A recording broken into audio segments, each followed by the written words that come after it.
On est tous déjà arrivés dans une région où l'on ne connaît personne. Aucune rue, aucun monument, aucune tradition, rien. Même l'accent, on ne le comprend pas. Alors, dans ces moments-là, on a besoin d'un guide. Celui qui indique le chemin, qui connaît les secrets, qui partage sa culture. Et le guide aujourd'hui, c'est lui. Et pour l'aider dans son tour de France, il a fait appel à toutes les télés locales et régionales du pays. Tous ensemble, on a créé une émission ancrée au cœur des 36 000 communes et de leurs 60 millions d'histoires. Et vous allez voir que la proximité peut vous faire voir du pays. Cette émission, c'est Terre de France.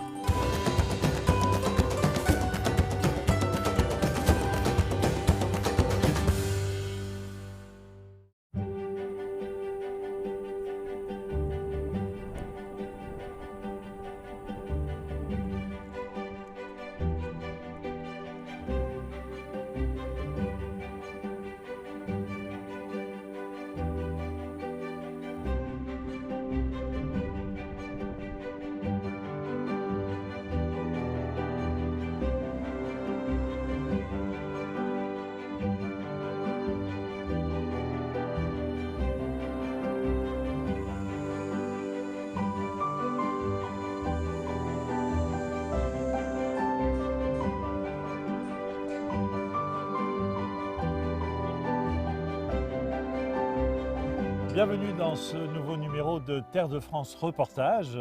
Nous sommes de nouveau dans l'Aube, mais plutôt vers le sud du département, à la frontière de la Bourgogne. La dernière fois que nous sommes passés par ici, nous sommes allés à Troyes, bien sûr. Nous avons parcouru les sentiers de la forêt d'Orient avec les lacs d'Orient. Et cette fois, nous allons toujours parler terroir, parler histoire, parler champagne, puisque nous sommes sur la route du Champagne. Et puis, souvenez-vous, François Gillet, ça vous dit quelque chose? On s'était rencontrés dans la forêt d'Orient, justement, oui, sur les traces, on va dire, parce qu'il ne restait rien, d'une commanderie templier. Et ici, où sommes-nous, François? Nous sommes, là encore, dans une commanderie templière. La plus belle commanderie templière de l'Aube, incontestement, le plus beau vestige en travaux.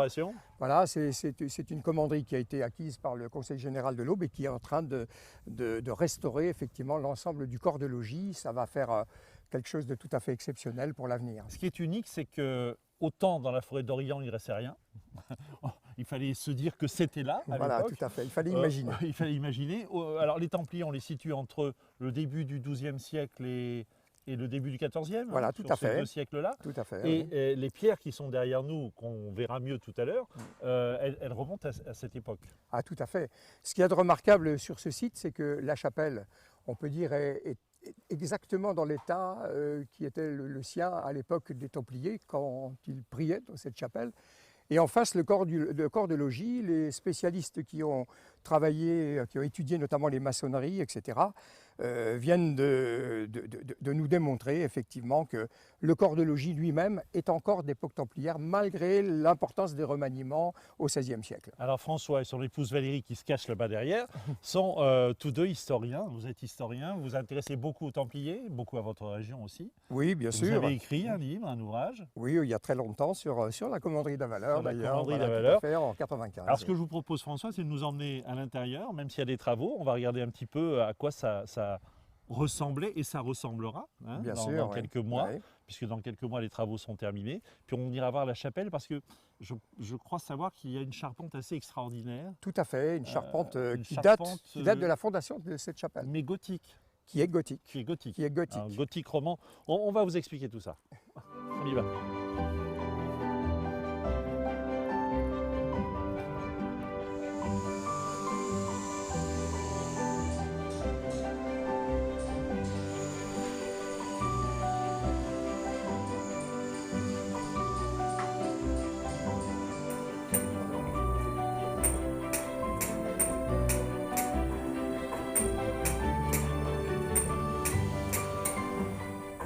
On entend bien les coups de marteau là, on sent que ça travaille ici pour que ce soit prêt dans quelques mois. Et encore, comme vous pouvez le constater, il y a encore un petit peu de boulot, comme on dit, mais ça avance bien.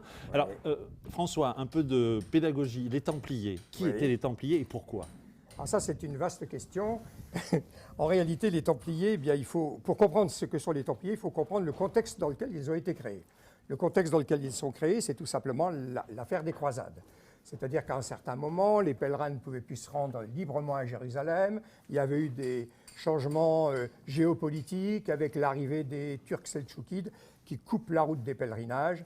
Le pape réagit sous la pression populaire et organise un concile. C'était les guerriers du pape? C'était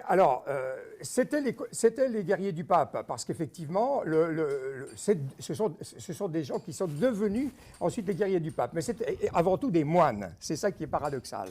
C'est-à-dire qu'il fallait venir au secours, effectivement, de la croisade. Oui. Et pour aller au secours de la croisade, il fallait d'abord créer effectivement des richesses, parce qu'il fallait alimenter les campagnes d'Orient, oui. Il fallait trouver des subsides, et deuxièmement, il fallait des troupes d'élite. On n'avait pas encore le pétrole à l'époque, donc il fallait trouver autre chose. Oui, tout à fait, tout à fait. Alors, ce qui s'est passé, c'est que à Jérusalem, après la prise de Jérusalem par les croisés, la plupart des chevaliers sont rentrés en Occident, abandonnant un peu les États latins qui venaient d'être créés là-bas. Et à ce moment-là, effectivement, un certain nombre de chevaliers sur place, dont Hugues de Pint, qui est un seigneur local, eh bien, se sont émus de la situation locale, de la situation à Jérusalem, et sont venus au secours, en quelque sorte, des pèlerins pour les prendre en charge, les escorter, les protéger dans les endroits les plus difficiles, là où ils étaient rançonnés, attaqués. Et c'est ainsi que s'est créée une petite milice autour d'Hugues de Pint. Et cette milice... C'est le début de l'ordre des Templiers. C'est le début de l'ordre des Templiers. Alors, l'ordre va être officialisé ensuite à Troyes, en 1129, au Concile de Troyes. Pourquoi à Troyes? Tout simplement parce que Hugues de Pint, étant de Champagne, est revenu trouver ses appuis locaux. Oui. C'est pour ça qu'on trouve ce genre de vestiges liés à l'époque des Templiers. Oui, bien sûr, il y en a eu dans toute la France, mais singulièrement ici en Champagne. Pour une raison toute simple, c'est qu'effectivement, après le Concile, eh bien, la noblesse locale a commencé à faire des dons à l'ordre des Templiers, au nouvel ordre des Templiers. Et ces dons, eh bien, c'était des dons de terre, de biens, et progressivement, les Templiers les ont assemblés pour faire des domaines. Et ont créé dessus des petits monastères qu'on appelle évidemment les commanderies. Et voilà. Ce sont ces commanderies. Voilà. Ce sont ces commanderies type comme celle d'Avaleur qui vont effectivement permettre de développer toute la dynamique des croisades. Alors les Templiers donc s'installaient, vivaient ici à l'époque. Ils faisaient quoi exactement ici? Voilà. Alors les Templiers vivaient dans un petit monastère comme celui d'Avaleur, puisque c'était effectivement un monastère avant tout. Il y a une chapelle d'ailleurs qui en témoigne. C'était des moines, ils priaient comme les moines cisterciens, mais ils avaient l'originalité effectivement de s'entraîner au métier des armes, peut-être pas dans les petites commanderies comme ici, c'était surtout en Orient, mais bref, ils étaient à la fois combattants et moines. Et en même temps, c'est des gens qui étaient extraordinairement bien structurés, qui exploitaient des domaines. C'était en quelque sorte l'encadrement, le personnel d'encadrement d'un petit domaine François, rural. Quand on parle du trésor des Templiers, c'est une légende, d'où viendrait ce trésor? Alors, le trésor des Templiers, c'est effectivement une légende qui date essentiellement du XIXe siècle. Et pourquoi s'est-elle constituée, cette légende? Eh bien, tout simplement parce que, effectivement, le développement de l'ordre du Temple va être très chaotique. Dans un premier temps, on construit des petites commanderies, on les aménage partout, on récupère des territoires de plus en plus vastes, non seulement en Champagne, mais bien sûr dans toute la France et je dirais dans une bonne partie de l'Europe. Ça va depuis le Portugal jusqu'en Belgique, l'Angleterre, l'Italie, etc. Et il y a donc une espèce de développement fantastique de cet ordre qui va devenir très puissant, très productif, très riche, et évidemment parce que les campagnes là-bas coûtaient très cher. Et puis il fallait en plus recruter à l'arrière des Templiers, parce que les campagnes d'Orient, c'était aussi quelque chose de militairement très délicat. C'est le fruit de ce développement voilà. dont on a fait un trésor et dont on a fait une légende. C'est-à-dire que comme les Templiers vont avoir effectivement une fin dramatique, avec effectivement Philippe le Bel. En 1307, il va faire arrêter tous les Templiers. Pourquoi cette situation? Eh bien parce que d'une part, Jérusalem avait été reprise par les musulmans. Saint-Jean d'Acre était la dernière place forte qui va tomber en 1291. À partir de là, le royaume latin là-bas disparaît. Et effectivement, on n'a plus besoin. Voilà, c'est une perte d'objectif. Mais ils ont toujours leur richesse foncière. Ce n'est pas monétaire, c'est foncière. Et ça a créé effectivement le mythe d'un ordre qui a conservé par devers soi un trésor. C'est plus complexe que ça dans la réalité. On va voir la chapelle où il priait, je suppose. Voilà, ils priaient. Effectivement, on peut considérer que la chapelle n'a pas bougé depuis qu'ils étaient Allez. là. Attention, parce qu'on est vraiment sur un chantier. Hein. Je ne sais pas si vous le voyez, mais on est vraiment sur un chantier. Ouais, on va essayer de ne pas tomber.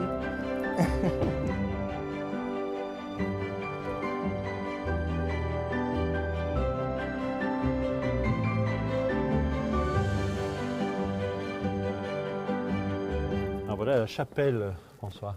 Oui, cette chapelle est quelque chose de tout à fait remarquable. C'est merveilleux parce que Elle est comme elle était? elle est comme elle était à l'époque templière. À part un petit badigeon qui a été mis, mais c'est tout.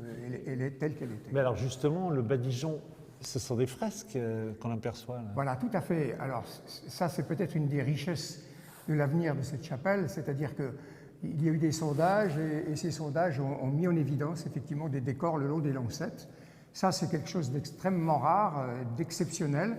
Et on voit que toutes les lancettes ont conservé ce décor, de même que les croisées d'ogives. Donc ça va faire de cette chapelle quelque chose d'unique, pratiquement, avec un décor templier d'époque. Alors j'évoquais la charpente tout à l'heure, simplement parce que j'avais vu cette photo. Oui, oui.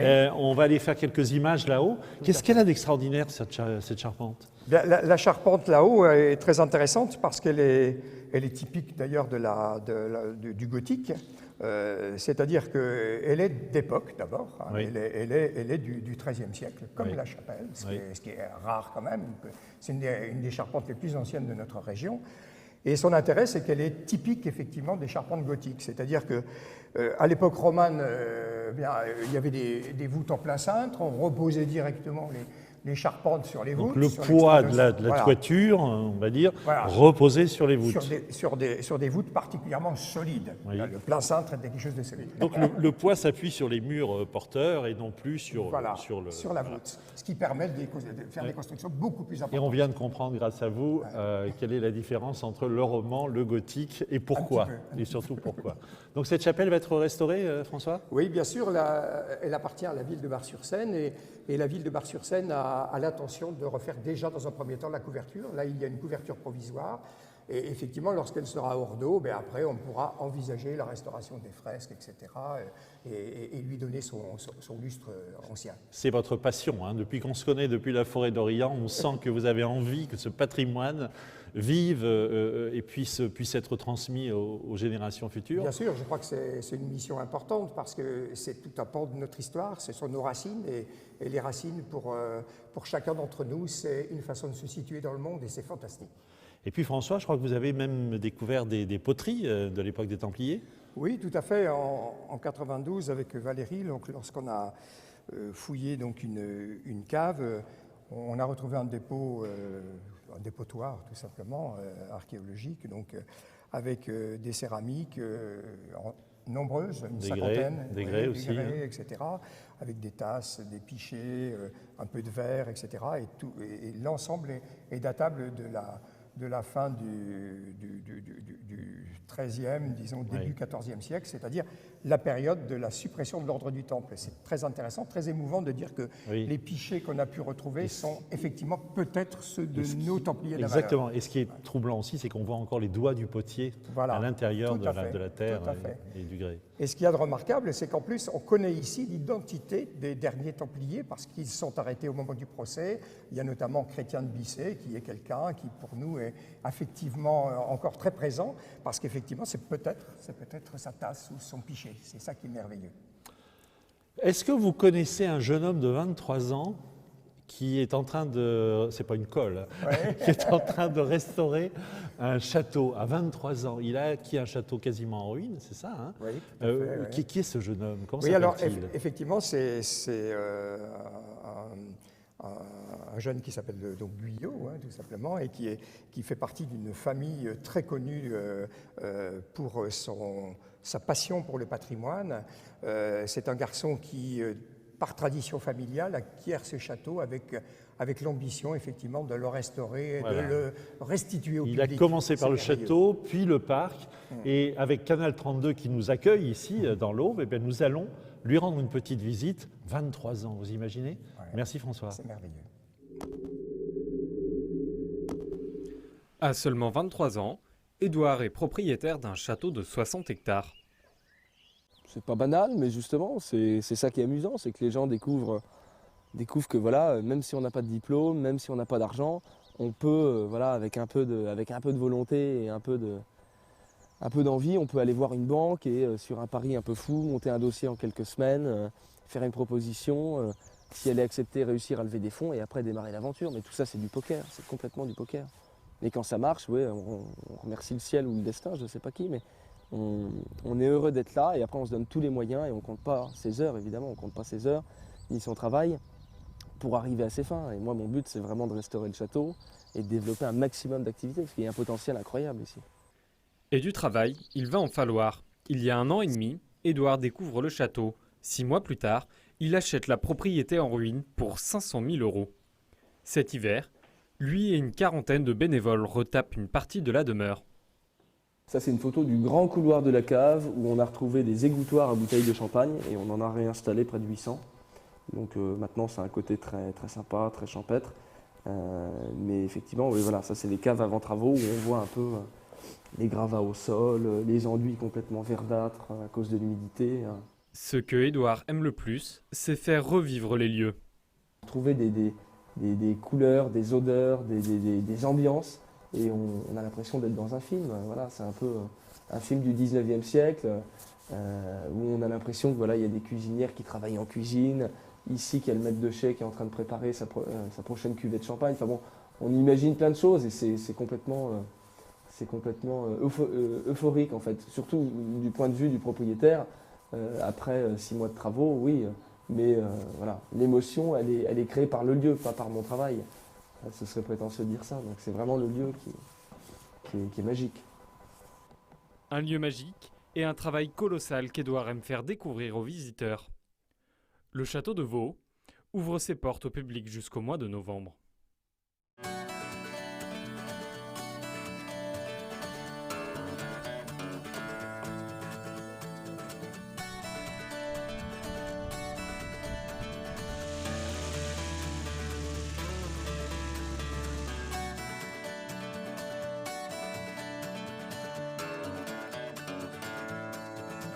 Ben, je vous présente Arnaud Tabourin, qui est le président de cet aéroclub de la Côte des Bars. Oui.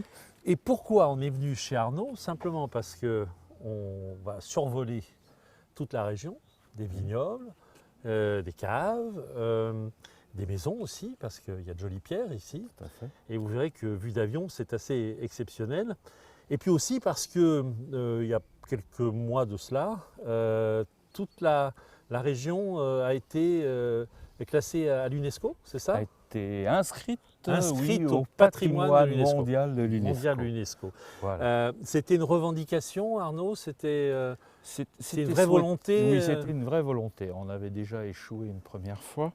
Et puis, le dossier a été réactivé. Oui. Et cette fois-ci, cette ça a marché. fois-ci, ça a passé. Et en plus, à l'unanimité.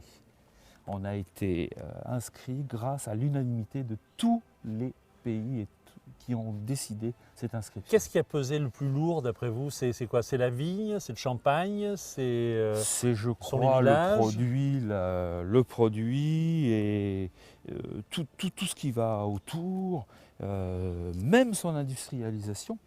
Oui. Hein, je pense que l'industrialisation, même si elle est reconnue dans la Champagne, elle n'a rien entamé au caractère et au paysage de cette Champagne. Alors vous Voilà. avez emmené Maxime de Canal 32 Oui, j'ai pour faire les images. Il y avait Oui. un petit peu de vent, je crois. Ça bougeait pas mal. Ça bougeait un petit jour-là, le peu, pauvre c'est-à-dire Maxime, qu'on aurait pu partir un tout petit peu plus tôt. il n'était pas à la fête, le pauvre Non, Maxime. il n'a pas été Bon, très bah, ça à la fait fête rien. sur la fin du voyage. Sur la fin du voyage. Il a fait Voilà. des images. C'est l'avion ou c'est à peu Oui. près le même ou Oui, oui, c'est l'équivalent? exactement. C'est C'est celui-là. exactement celui-là. Et écoutez, on décolle. Allez, Allez, c'est parti. on met les gaz et on est parti. Et c'est parti.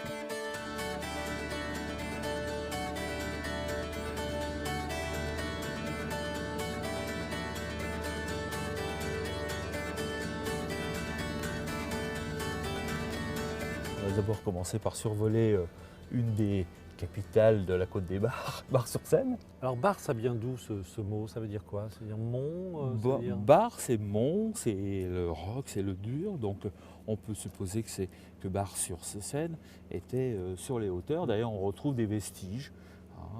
Le mont sur la Seine. Voilà, et le mont tout à sur fait. l'Aube. Et le etc. mont sur. Voilà. Alors tout à après, fait. donc vous avez pris la direction de Alors on a pris la direction de la vallée de l'Ours, la vallée de l'Ars. deux petites rivières. Voilà, qui- deux rivières et deux vallées qui se séparent et qui viennent se jeter dans la Seine. Oui, qui est le grand ce fleuve. hein. Oui. Tout à fait. La première. Et de chaque côté de ces rivières, on a pu voir ces coteaux aussi de vignes De qui vignobles. sont de chaque côté. Alors ensuite, nous sommes allés sur Nigloland, Oui. qui Qui est un des grands parcs d'attractions. en tout à France, fait. hein. Tout à fait, c'est le 3e parc d'attractions français. Et ensuite, nous avons poursuivi sur Bar-sur-Aube. Oui. Voilà. Et Bar-sur-Aube, après, c'est retour ici. Non, Bar-sur-Aube, on a été poursuivi parce que de Bar-sur-Aube, on est vraiment très près de Colombey, les deux églises. Évidemment. On n'a pas pu faire autrement que d'aller survoler la Boissière Oui. et ensuite la Croix de Lorraine Oui. avec son mémorial. À Colombey et Voilà. la maison du général de Gaulle. La maison du général de Gaulle.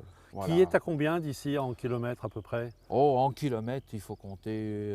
Si c'est en ligne droite, en avion, ça va très très Oui, vite. évidemment, évidemment. Mais en voiture, il faudra compter bien 60 km Oui, quand même. environ. Hein. Bar-sur-Aube, c'est 40 km à peu près d'ici.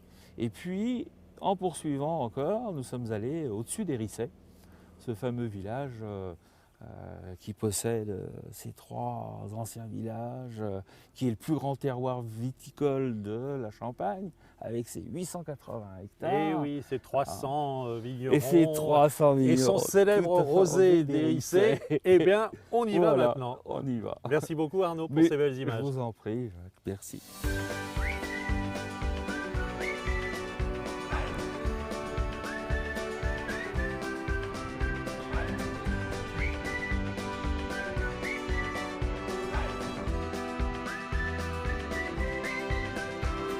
Alors d'où ça vient ce nom de l'Hérissé? Enfin, pourquoi l'Hé? Pourquoi les? Tout simplement parce que des rissés, en fait, il en existe 3 qui sont regroupés au jour d'aujourd'hui en une seule commune. Oui. Donc nous avons Rissé-Bas, Rissé-Haut-Trive et Rissé-Haut. Et tout ça, ça forme qu'un seul village Ça finalement. forme- De combien d'habitants à peu près? Alors aujourd'hui, nous sommes 1400 habitants. Et combien de vignerons? C'est le Vignerons. village des vignerons. hein. C'est un petit peu le village des vignerons, nous comptons 300 vignerons. 300 vignerons. 300 vignerons répartis sur les 3 bourgs qui ne sont qu'une seule commune. On va parler de champagne. Je vous présente Arnaud Lamoureux, vigneron C'est Hein bien ça. et grand défenseur du champagne de la Côte des Bars. La Tout à Côte des fait. Bars, c'est comment on peut la définir? On peut la définir avec un type de sol particulier. Nous sommes une des portes de la Champagne, nous nous trouvons dans le sud de la région. Oui. Donc ce sont déjà des particularités Oui. méconnues. Il faut expliquer, parce qu'on ne le sait pas forcément, que la Champagne, ben, c'est la Marne, hein, c'est Reims, c'est Épernay, c'est tout ce qu'on connaît. Et puis un petit peu plus au sud, ici c'est l'Aube. C'est l'Aube, c'est le C'est la département de Champagne l'Aube. aussi, c'est le Champagne aussi. C'est aussi le Champagne, c'est aussi l'appellation. Et l'Hérissé est le plus grand terroir de Champagne, donc on peut apercevoir derrière nous les 866 hectares de vignes. Oui. Et nous sommes la seule commune à pouvoir exploiter les 3 appellations champenoises, à savoir le rosé d'Hérissé, le coteau champenois et forcément le champagne. Alors l'Hérissé, c'est connu notamment, pas seulement, mais notamment pour son rosé d'Hérissé. Qu'est-ce que c'est? C'est un champagne rosé ou c'est un rosé? Non, le rosé d'Hérissé, c'est un vin tranquille qui est produit que... Tranquille, ça veut dire sans bulle. Hein. Tout à fait. Voilà. Pour nous, c'est une évidence, mais c'est vrai qu'il faut le préciser. Donc le rosé d'Hérissé, c'est un vin sans bulle, qui est rosé, qui est produit à base de pinot noir et qui est produit que certaines années quand les conditions sont favorables. Ah oui, mais C'est un des rares rosés qui se garde. Voilà, c'est un rosé de garde presque. Tout à fait. Bon. Et ici, quelle est la particularité du champagne de cette région? La particularité, c'est qu'en fait, on a des champagnes très divers parce que la Côte des Bars, c'est quand même une région très étendue au sein de la Champagne. Il y a de nombreux récoltants manipulants, donc 2 vignerons qui fabriquent le champagne. Chacun y apporte sa touche personnelle et forcément, avec la diversité, la magie de l'assemblage, on arrive à faire des choses de très grande qualité. Et ici, on est à 2 pas de la Bourgogne. Hein. La Bourgogne Est-ce se que trouve... ça a une influence? Oui, la Bourgogne est à combien La- là? La Bourgogne est à 2 km. Oui, voilà, donc on est vraiment à la frontière de la Bourgogne. Ça a une influence bourguignonne sur ce champagne? Certainement, mais déjà au niveau des familles, il y a beaucoup de gens qui habitent notre village qui sont issus de souches bourguignonnes. Et quand on a été chahuté par l'histoire, un coup champenois, un coup bourguignon. Oui, bon, le cœur balance entre les deux, quoi. C'est un peu Non, bourguignon, non, un non, peu nous sommes champagne. champenois, nous le revendiquons, nous en sommes très fiers, mais on ne peut pas s'abstraire des relations qu'on a eues par le passé avec nos confrères. Avec un peu de sang bourguignon. Bon, on continue, on va aller voir un peu les Eh rissés. ben, on va parler de tout ça ensemble et on va descendre au village.